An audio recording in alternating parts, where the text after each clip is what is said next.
आज आम सांगर रिसेप्शन को बाहर आशा कर आज ब्लॉग आपण मानक बहुत भल लगे। चलते आरंभ करवा।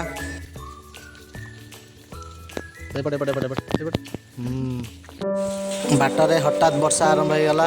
देखु केते जोरे वर्षा होची। एटी बहुत लोक अपेक्षा कर वर्षा छाड़ापी आम अपेक्षा करछु। वर्षा छाड़िले यात्रा आरंभ करवा।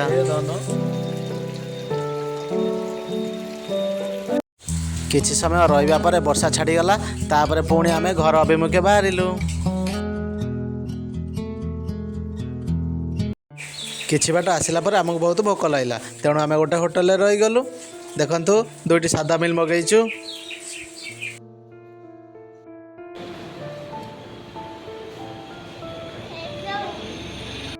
खाई सारिबा पर मो पुओ पाई गोटे आइसक्रीम किनिलु।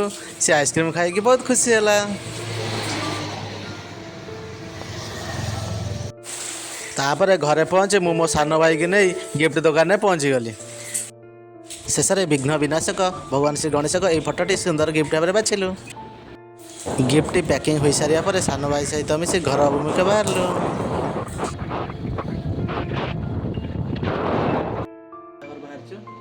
देखो खुशी आम रेडी होती। मो पुओ ये शोई पड़ी आम छाड़ी जाऊँ शोई पड़ी। रिसेप्शन डेकोरेशन आ लाइट बहुत सुंदर होता। आ समग्र परिवेश बहुत आकर्षणीय लगुला।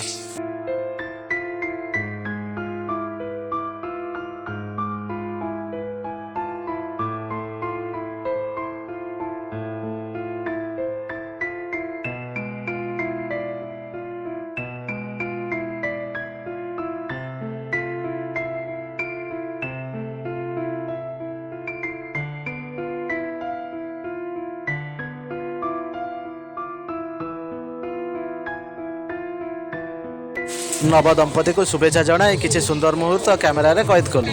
तापर सांग मान सह मिसी रात्रि भोजन आनंद नेलु। आशा करुँच आज भिडियोटी आपण मानक बहुत भल लगी। भिडियोटी भल लगी भिडियो को लाइक करूँ, कमेंट करूँ, चैनल को सब्सक्राइब करने को टोटाली भूलिए ना। पुणी देखा आउ गोटे ब्लॉग रे। रही जय जगन्नाथ।